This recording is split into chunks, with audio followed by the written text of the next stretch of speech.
이번 시간에는 킹 제임스 흠정역 마제스티판의 용어 통일 문제에 대해서 함께 살펴보고자 합니다.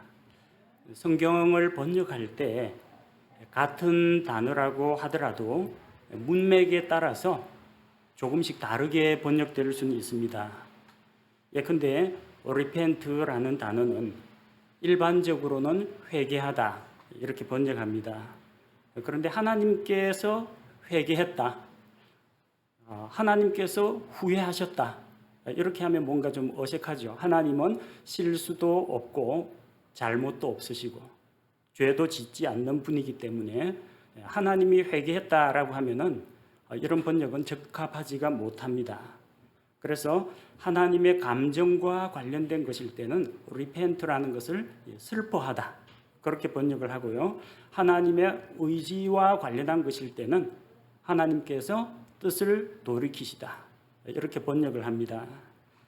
같은 단어라고 하더라도 문맥에 따라서 평안이라고 할 수도 있고 평강이라고 할 수도 있고 또 화평이라고 번역할 수도 있습니다. 그래서 같은 단어가 다른 여러 가지 표현으로 번역되는 것은 있을 수 있는 일입니다. 그러나 그런 경우가 아니라면 가급적이면 용어를 통일하는 것이 올바른 번역이라고 할 수가 있습니다. 용어가 통일되어 있으면 독자들이 혼동이나 혼란을 피할 수가 있습니다.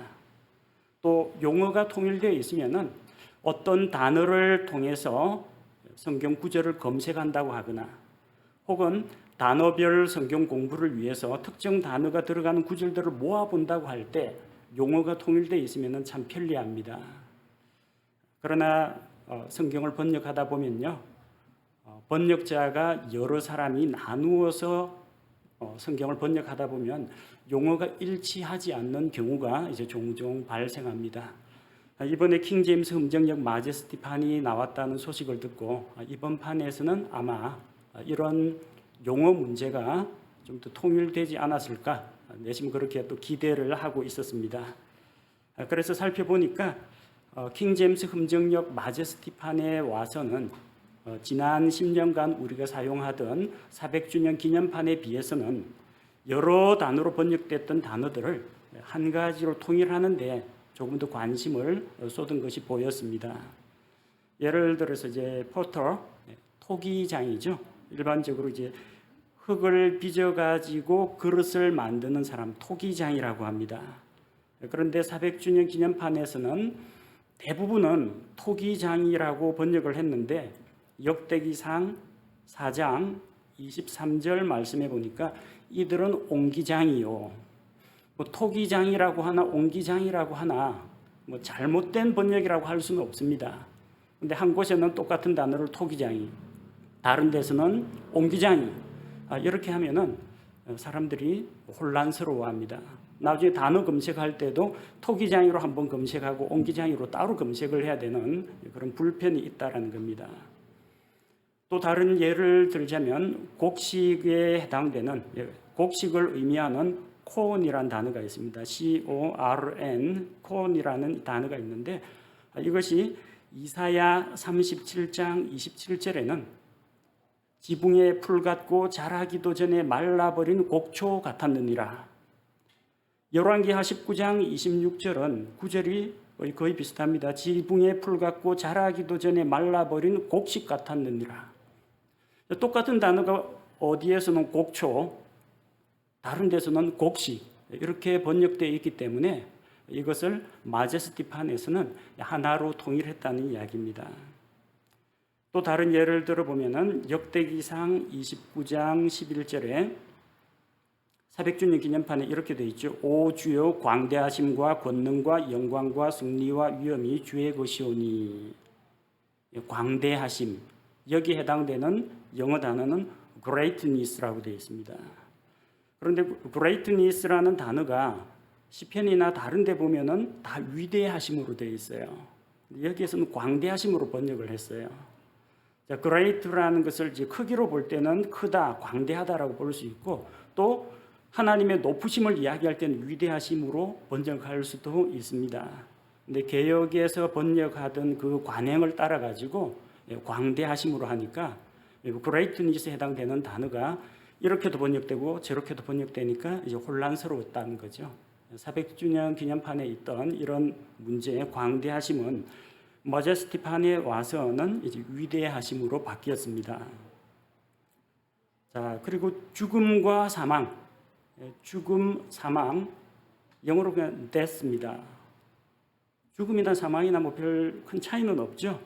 자, 그런데 뭐 문맥에 따라서 어떤 거는 죽음이라고 해야 되고 어떤 건 사망이라고 해야 될 때도 있는데, 만약에 성경 구절이 똑같다면, 똑같은 성경 구절이라면은 용어는 통일하는 것이 옳다는 겁니다.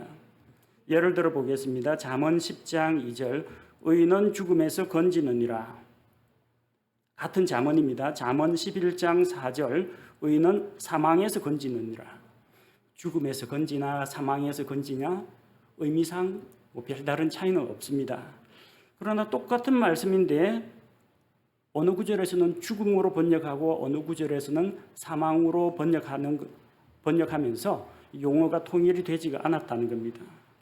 같은 잠언 안에서 똑같은 구절인데도 죽음, 사망 이렇게 서로 다르게 번역했다는 겁니다. 잠언 번역하신 분이 조금 이런 부분에 주의를 기울이지 않았던 모양입니다. 그런데 머제스티판에 와서는 이것을 죽음으로 같이 용어를 맞춰 주었습니다. 자, 이렇게 제가 예로 든 것 이외에도 이전에 한 단어를 이렇게도 저렇게도 다르게 번역했던 것들이 가급적이면은 한 용어로 단어를 통일하도록 했는데, 그럼에도 불구하고 아직도 용어가 통일되지 않은 것들이 제법 많이 있습니다. 시간 관계상 일일이 다 나열하지는 못합니다. 제가 또 일일이 다 나열을 하면은 마치 마제스티판에 무슨 문제가 있는 것처럼 흠집을 내는 것처럼 비춰질 수도 있기 때문에 몇 가지만 사례를 들어보도록 하겠습니다. 자, 가슴을 보호하는 브레스트 플레이트, 흉패, 흉갑, 두 가지로 번역이 되었어요. 대제사장의 가슴에 다는 이 패는 흉패, 그리고 전쟁을 위해서 무장을 할 때 입는 갑옷이 해당되는 것은 흉갑, 이렇게 번역할 수 있습니다. 똑같이 뭐 이건 무조건 흉패, 무조건 흉갑 이렇게 번역하라는 건 아닙니다.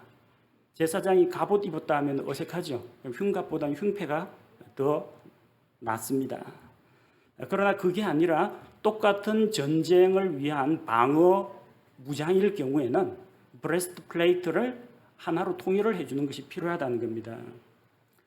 그런데 마제스티판에서도 아직까지 이게 바로 잡히지가 않았어요. 에베소서 6장 14절, 진리로 너희 허리를 동여매고 의의 흉갑을 입으며, 영적 전쟁에 필요한 무장입니다. 전쟁을 위한 방어구입니다. 흉갑이라고 되어 있어요. 가슴을 보호하는 갑옷. 이사야 59장 17절에서는 그분께서는 의를 흉패로 입으시고, 흉패를 입다. 여기에서는 흉갑을 입다가 더 적합해 보입니다. 에베소서하고 맞춰주려면 흉갑으로 통일하는 것이 낫다고 생각합니다. 자, 신약에서 브레스트 플레이트가 다르고 구약에서 이 단어를 번역할 때 또 다르고, 이렇게 되면은 혼란스러울 수밖에 없다는 겁니다. 자, 앞으로 다음 판이 언제 나올지는 모르지만 이런 통일되지 않은 혼란스러운 용어들을 조금 더 바로 잡았으면 합니다. 또 다른 예를 들어 보겠습니다. 창고와 곳간. 창고, 곳간 의미상 별 큰 차이는 없습니다. 근데 영어 성경에서는 모두 barn이라고 되어 있죠. 잠언 3장 10절에서 그러면 내 창고가 가득 차고, 누가복음 12장 18절에서는 내가 내 곳간을 헐고 더 크게 지어. 영어로는 똑같이 barns라고 되어 있습니다. 그런데 구약 성경 잠언에서는 창고라고 번역을 했고요. 신약 성경 누가복음에서는 곳간이라고 번역했습니다. 굳이 이렇게 해야 할 이유가 있습니까? 가능하면은 이것을 하나의 용어로 통일하는 것이 필요하다고 생각합니다. 간단한 예만 제가 두 가지만 들었습니다. 이것들보다 좀 더 치명적이고 독자들이 읽으면 정말 혼란스러운 그런 것들이 있는데 이거 짧은 시간에 일일이 다 나열하지 못하는 것을 이해하시기 바랍니다. 이 킹제임스 음정역을 번역할 때 여러 사람이 부분별로 나누어 맡아서 번역을 하다 보니까 이런 용어가 일치하지 않는, 통일되지 않는 이런 문제점들이 드러납니다. 또 번역을 맡은 사람들이 사전에 무슨 교육을 받고 어떤 체계화된 지침을 받은 것도 아니고 서로 간에 이 단어를 나는 어떻게 번역했다 정보를 공유한 것도 아니고 그러다 보니까 신약과 구약이 다르고 같은 구절을 다루는 열왕기와 역대기가 다르고 사복음서 안에서도 서로 똑같은 상황인데도 서로 용어가 다른 이런 문제가 여전히 남아 있습니다. 앞으로 이제 만약에 마제스티판에 이어서 또 다른 새로운 번역판이 나온다면 번역자들이나 교정위원들이 하나님의 말씀을 존중하고 두려워하는 마음을 가지고 보다 더 신중하게 작업을 해주셨으면 하는 그런 바람입니다. 그리고 이런 문제를 해결하기 위해서는 몇 사람이 달라붙어 가지고 이거를 검토한다고 해서 쉽게 문제가 풀리지 않습니다. 조금 장기적으로 바라보고 어떤 단어에 대한 용어 색인집을 만든다든지 아니면 해당 주제의 단어와 연관된 관련된 단어들을 전부 다 같이 찾아볼 수 있는 시소로스 같은 것들을 만드는 것이 어떨까 그런 제안을 해봅니다.